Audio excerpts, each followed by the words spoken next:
Hello viewers, अस्सलाम वालेकुम। तो आज की इस वीडियो के अंदर हम बात करने वाले हैं साइबर सिक्योरिटी के बारे में। समझने वाले हैं साइबर सिक्योरिटी क्या है, इसके अंदर कौन कौन से जॉब रोल्स होते हैं, हर जॉब रोल की कुछ बेसिक रिस्पॉन्सिबिलिटी मैं आपको बता दूंगा, आपको एक तरीके से ओवरव्यू एंड आइडिया दे दूंगा साइबर सिक्योरिटी क्या है। बट उससे पहले, साइबर सिक्योरिटी समझने से पहले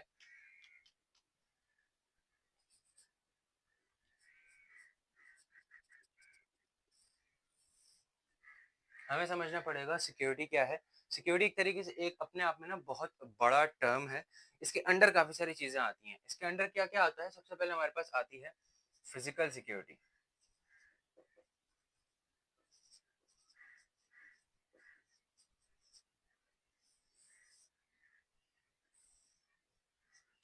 सिक्योरिटी के अंदर फिजिकल सिक्योरिटी आती है और फिजिकल सिक्योरिटी के अंदर हमारे पास जो चीजें आती हैं वो डिफरेंट है। सबसे पहले के डोर लॉक्स या सर्वर रूम्स, जिसके अंदर हमारे पास फिजिकल मशीन्स पड़ी हुई हैं, सर्वर्स पड़े हुए हैं। नेटवर्किंग की डिवाइसेस जो फिजिकली किसी रूम के अंदर अगर पड़ी हुई हैं या नेटवर्क में कहीं लगी हुई हैं, ऊपर लगी हुई हैं, तो वो लॉक होनी चाहिए एक तरीके से। और सिक्योरिटी कैमरास लाजमी लगे हुए होने चाहिए। तो ये सारे सिक्योरिटी कंट्रोल्स हैं जो फिजिकल सिक्योरिटी के अंदर आते हैं और जो इम्प्लीमेंट होने चाहिए, जो कि अप्लाई होने चाहिए किसी भी ऑर्गेनाइजेशन के अंदर जिसका अपना एक पूरा ऑफिस है फिजिकल, जहाँ पे एम्प्लॉयज आते हैं, एम्प्लॉयज काम करते हैं, डिफरेंट वहाँ पे लोग आते हैं, आपके कस्टमर्स भी अगर आते होंगे तो किसी ना किसी तरीके से वहाँ पे एक मेलिशियस एक्टर भी घुस के एक मेलिशियस एक्शन परफॉर्म कर सकता है। तो ये सारे रिस्क्स होते हैं आपको फिजिकली। दैट्स व्हाई आपको ये सारी फिजिकल सिक्योरिटी कंट्रोल्स की जरूरत भी पड़ती है। नेक्स्ट सिक्योरिटी के अंदर हमारे पास आती है इंफॉर्मेशन सिक्योरिटी। ओके,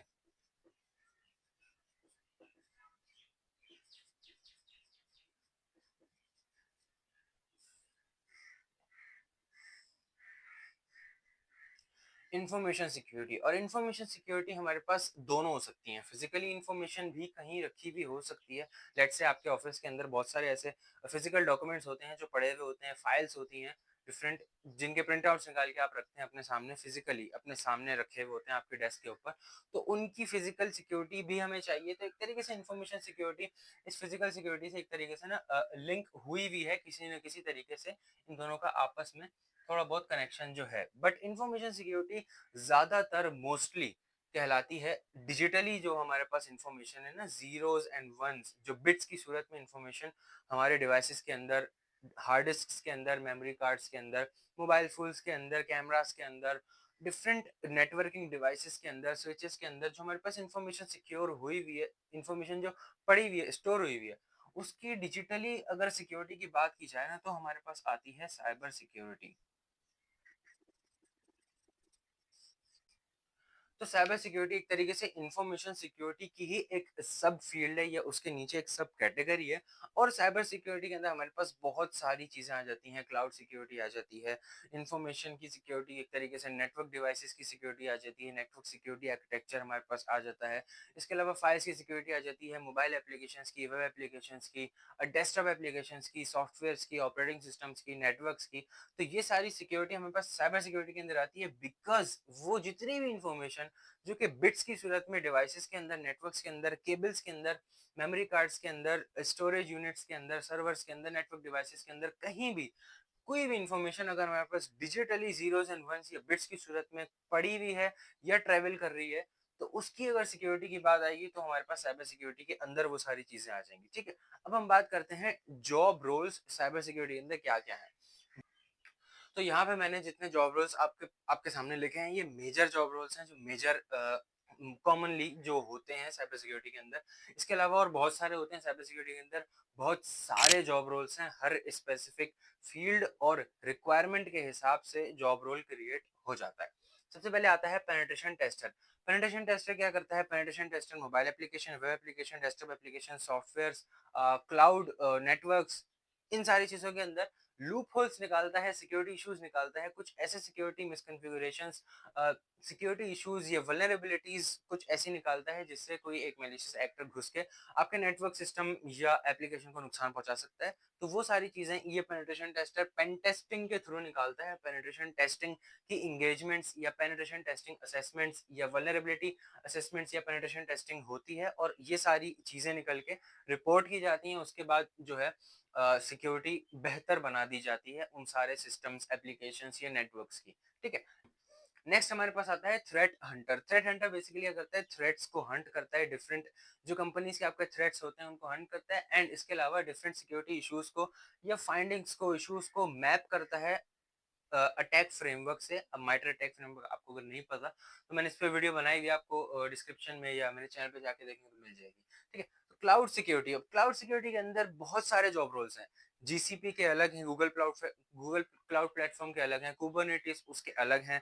इसके अलावा हम AWS के देखें उसके अलग हैं। इसके अलावा माइक्रोसॉफ्ट के अगर खुद के देखें तो ऑफिस 365 के अंदर, स्वीट के अंदर जितने टूल्स हैं, हर टूल का एक अपना जॉब रोल है। ऑफिस 365 का अपना खुद का एक जॉब रोल है। तो क्लाउड सिक्योरिटी के अंदर बहुत बहुत सारे जॉब रोल्स हैं। AWS के अलग हैं, एज्योर के अलग हैं, इसके बहुत सारे इसके अंदर जो है जॉब रोल्स आपको मिल जाएंगे। डिफरेंट रोल की जो रिक्वायरमेंट है उसके हिसाब से जॉब रोल क्रिएट होता है। मालवेयर एनालिस्ट या रिवर्स इंजीनियर, ये बेसिकली क्या करता है, ये डिफरेंट मालवेयर्स को जो सिस्टम्स के अंदर आते हैं, जो कि अटैक वेक्टर्स के थ्रू आपके सिस्टम्स के अंदर अटैक होते हैं, मालवेयर्स आते हैं, तो उन मालवेयर्स को एक सिमुलेटेड इन्वायरमेंट के अंदर रन करके उसकी परफॉर्मेंस या उसकी एग्जीक्यूशन को एनालाइज करता है कि ये मालवेयर किस तरीके से आपके सिस्टम को नुकसान पहुंचाता है, कौन कौन से प्रोसेस किस किस डिवाइस को किस किस तरीके से इन्फेक्ट करता है, फैलता कैसे है, आपकी डिवाइस को नुकसान कैसे पहुंचाता है। तो उस मालवेयर के बारे में पढ़ा जाता है, समझा जाता है, देन सिक्योरिटी के कुछ कंट्रोल्स बनाए जाते हैं to prevent that malware from affecting your system और your organisation. Okay, next, GRC analyst. अब जीआरसी एनालिस्ट एक बहुत टॉप का जॉब रोल है, इसके नीचे भी काफी सारे जॉब रोल्स हो सकते हैं। जीआरसी बेसिकली होता है गवर्नेंस, रिस्क एंड कंप्लायंस।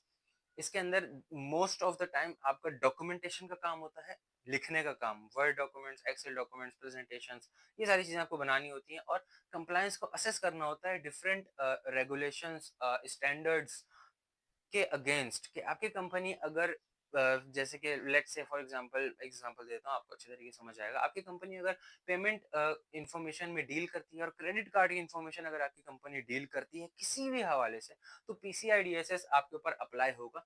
और अगर आपने PCI DSS कंप्लाइंट नहीं किया तो आपके पास कस्टमर्स भी कम आएंगे, आपके पास जो है आपका ट्रस्ट भी कम हो जाएगा। कस्टमर्स आप पे ट्रस्ट नहीं करेंगे, कंपनीज या वेंडर्स जिनके साथ आप काम कर रहे हैं वो आपके ऊपर इतना ज्यादा ट्रस्ट नहीं करेंगे, because you are not PCI DSS compliant. ठीक है, PCI DSS एक स्टैंडर्ड है जो कि अप्लाई होता है उन सारी कंपनीज के ऊपर जो कि पेमेंट कार्ड, क्रेडिट कार्ड की जो इन्फॉर्मेशन है उसको प्रोसेस, स्टोर या उसको यूज करती हैं। ठीक है, तो ये होता है जीआरसी, गवर्नेंस। अच्छा, रिस्क, रिस्क क्या होता है, बेसिकली रिस्क मैनेजमेंट एक पूरा डोमेन है, इसके बारे में इंशाल्लाह वीडियो बनाऊंगा कि रिस्क क्या होता है। कंप्लायंस, कंप्लायंस बेसिकली ये भी एक बहुत बड़ा डोमेन है। तो ये जीआरसी एनालिस्ट के ऊपर ना बहुत सारी रिस्पॉन्सिबिलिटीज होती हैं, इसका काम जो है बहुत ज्यादा वाइड है। ठीक है, इसके लिए आपको बहुत पढ़ाई करनी पड़ती है।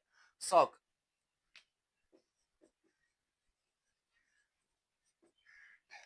सॉक एनालिस्ट, सॉक की फुल फॉर्म होती है सिक्योरिटी ऑपरेशन सेंटर। जैसे कि नाम से ही जाहिर है, सिक्योरिटी ऑपरेशंस, ऑपरेट मतलब किसी भी चीज को चलाना, सेंटर, सेंटर मतलब कोई एक जो मुत्तहिद जगह होती है। ठीक है, सॉक एनालिस्ट का काम क्या होता है, उन सारे सिक्योरिटी ऑपरेशंस को वो मैनेज करता है, ओवरव्यू करता है, ऊपर से देखता है और ये देखता है कि हाँ सब कुछ ठीक चल रहा है या नहीं चल रहा। सिक्योरिटी ऑपरेशन सेंटर का काम क्या होता है कि हम सीम को चेक करता है, डिफरेंट सिक्योरिटी के जो इसकी अपनी रिस्पॉन्सिबिलिटी होती है।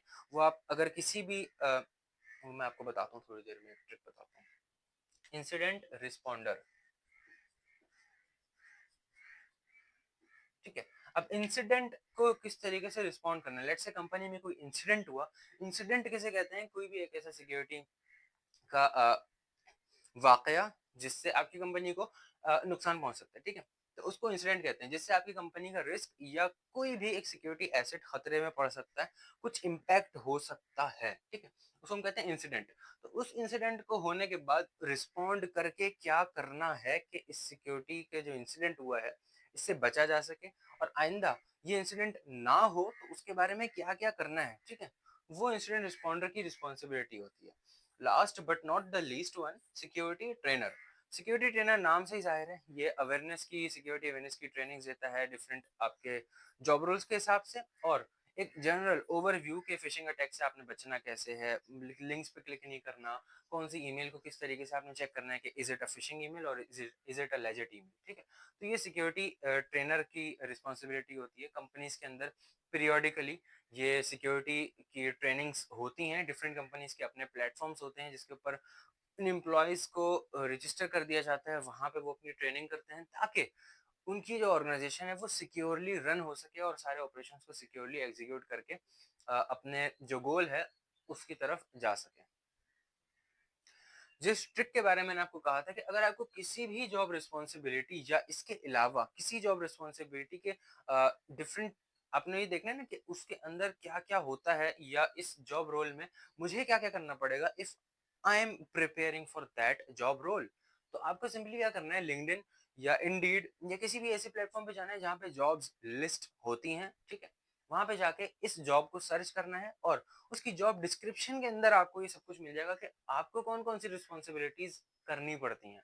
सो यू कैन पिक 5, जैसे कि फर्ज करो आपने क्या है सिक्योरिटी, जैसे कि फर्ज करो आपने थ्रेट हंटर की जॉब जो है करनी है, 5 जॉब डिस्क्रिप्शन निकाली थ्रेट हंटर की, उन सबको लिख के समझा क्या इसमें है और वो सब सीखना शुरू कर दिया।